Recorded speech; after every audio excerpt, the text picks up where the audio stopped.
state regime media, which calls itself Fox News, was in an utter panic all last night. They could not handle not just the blue wave, but the blue tsunami that crushed MAGA on election day, this massive repudiation of Donald Trump and the MAGA Republicans.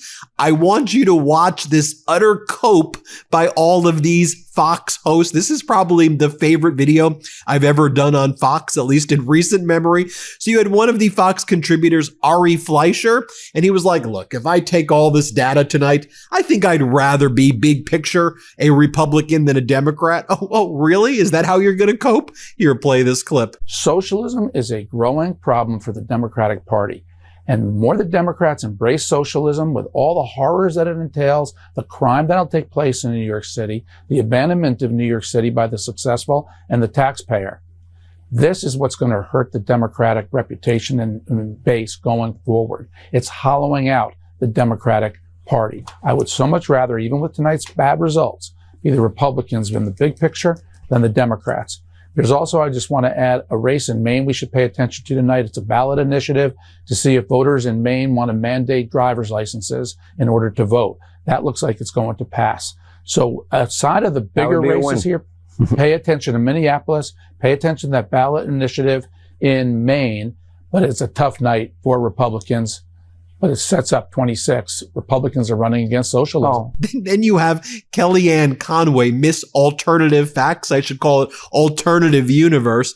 And she said, look, the voters, they told all the pollsters they wanted this, that, but they lied to the pollsters. And that's why we saw the results. Really? That's what you think? Or maybe it's because Trump and MAGA are just vile and people hate them and hate you. Here, play this clip. No doubt. This is what happened when Democrats turn out to vote in largely Democratic blue states. And that's what happened. The one curious thing, though, Sean and Ari, is that the voters told pollsters they want lower taxes, fewer regulations, less crime, less chaos with respect to migration. They want to make sure that the police are respected and that their values are reflected. And then they went and voted against all of that today in the form of these governors. Look, Jack Ciattarelli, we were all very hopeful, but guess what? The Fox News voter analysis suggests that he failed to win young men and to replicate what President Trump did one short year ago with Hispanics, with union households, with independents. So to the extent that tonight is a referendum on President Trump at all, guess what? It means that he's one of one. You can get his endorsement, and this is a clarion call for 2026, folks. You can have President Trump's endorsement. It doesn't mean you're going to win. You have to do what he did. You have to go and dip into these unfamiliar to Republican constituencies.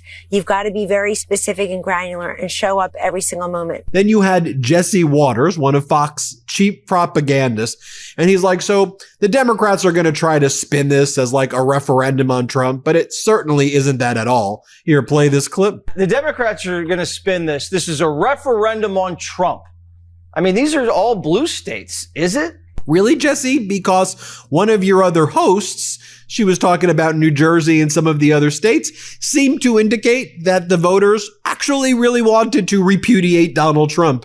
She says the reason for their vote, they hate Donald Trump. 71% of them who voted just hate him, hate the guy. Here, play this clip. And as far as the Trump impact on the Cheryl voters, the reason for their vote, the Cheryl voters vote, those who said that they wanted to oppose the sitting president, 71% of them. So this is really what led to the outcome tonight. Oh, but Jesse, I thought you said he was an alpha and he was so popular. Yeah, I guess that's not the case. Also, what Fox was trying to grapple with as well, after coming up with all their contrived and fake attacks on Mikey Sherrill, who's like a distinguished helicopter pilot and federal prosecutor. We've had her on the MeidasTouch network a ton. They were trying to attack her. I don't even know what the attack was there, but they were like, yeah, most people didn't care about what we were attacking her for. Yeah, because it was stupid. Here, play this clip. With a college degree in New Jersey, 59% showed up for Cheryl. But just looking at some of these other top findings, I mean, when it comes to the quality that they were looking for in their candidate. She did not get hit on honesty and trustworthy, even though she had to suffer through this Naval Academy controversy. Those that were looking for that in a candidate, still 70% cast their vote for her. So that did not end up hurting her, Sean. All right. My favorite part.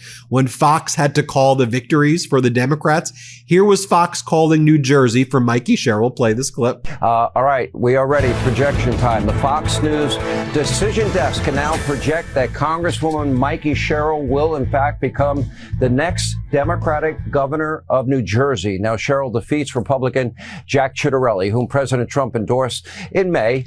The GOP had hoped that Ciattarelli could deliver an upset after a very close loss 4 years ago. Now, here's one Hannity had to call it for Zoran Mamdani. Play this clip. The Fox News decision desk can now project New York City has elected Democrat Assemblyman Zoran Mamdani to be its next mayor. Now, he will become the first Muslim mayor of the city and its youngest in more than a century. Not really a surprise. I don't know why people were waking up in the last, 2.5 weeks. I think they should have woke up after the primary where he handily defeated Andrew Cuomo. It gets better. Here he is calling that the next Virginia Attorney General will be Jay Jones. Here, play this clip. We have a lot to talk about throughout the night right here on the Fox News channel, but we can now make it a call. The Fox News decision desk can now project that Democrat Jay Jones will become Virginia's next Attorney General, defeating the Republican incumbent, Jason Miyares. It's official. The holidays are right around the corner, and that means lights, gifts, and get-togethers. I know exactly what I'm sending to Brett and Ben this holiday season. Mando. Mando is the MVP. It's clinically proven 72-hour odor control, safe for the whole body, pits, package, feet, and everywhere in between. Mando stops odors before it starts. And now you can also choose from 3 easy formats: the invisible spray, the solid stick, or the invisible cream. Spray, that's super easy application. The stick, that's everyone's familiar favorite. And the cream, that rubs in like a lotion for hard to reach areas. Now, I'm definitely a stick guy, but the cream, it's like a secret weapon for a full body protection. Now, I love how easy Mando is to use. I love the affordable price and that it actually works. Mando is clinically proven to control odor better than a shower with soap alone. 12 hours after a shower, the average man's Grundle odor level was a 5 out of 10. With Mando, the average Grundle odor level is a 0 out of 10. Mando's starter pack is perfect for new customers or to secure some last-minute stocking stuffers. It comes with a solid stick deodorant, cream tube deodorant, 2 free products of your choice like a mini body wash and deodorant wipes, and free shipping. As a special offer for our listeners, new customers get 20% off site-wide with our exclusive code. Use code MIDAS at shopmando.com for 20% off site-wide plus free shipping. shopmando.com. Please support our show and tell them that we sent you. Mando's got you covered with deodorant plus sweat control. Say goodbye to sweat stains and hello to long-lasting freshness. Don't let the meat sweats get you this holiday season. Your family and your friends will thank you. And they were trying to process it. They were trying to cope even more. So you had Brett Baer, who lives in his $40 million Florida mansion, and McCallum. They were like, okay, so I think people really do care about this affordability stuff, and maybe they're not buying what Donald Trump is selling. I'm not talking about the Trump Bibles or the Trump meme coins or the whatever things that he's selling. Like when he's telling people right now that we're done with inflation and that everybody's living a golden age.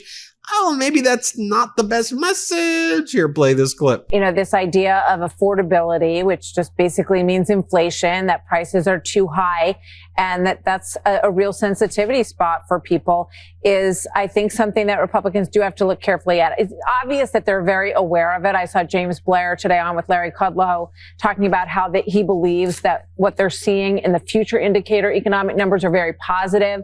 Scott Bessent has implied the same thing. So obviously obviously, before you get to the midterms, Republicans are going to want to work on making sure that that is tangible, that, that people feel that increase. And I think, if the economy is stupid, it ends up being the simple story of a lot of elections. And I think that's clearly one of the lines here. More from Ari Fleischer.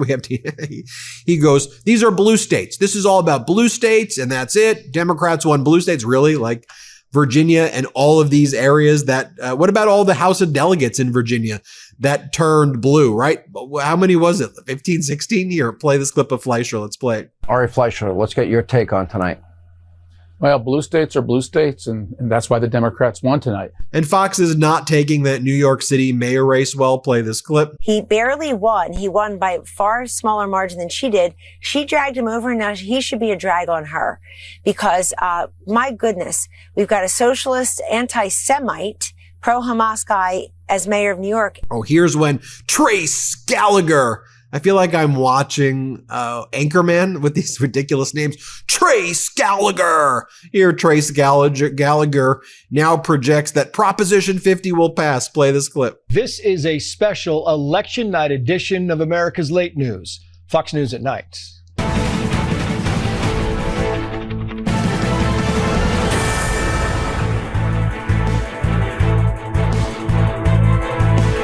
Breaking right now, the polls are closed in California, and Fox News is now projecting that Proposition 50 will pass. The congressional redistricting plan from Governor Gavin Newsom that is expected to flip 5 seats held by Republicans. Okay, then do you remember when we showed this video on the MeidasTouch podcast?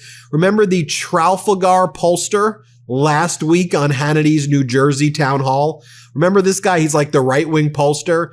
And I'm like, wow, I won't do an impression.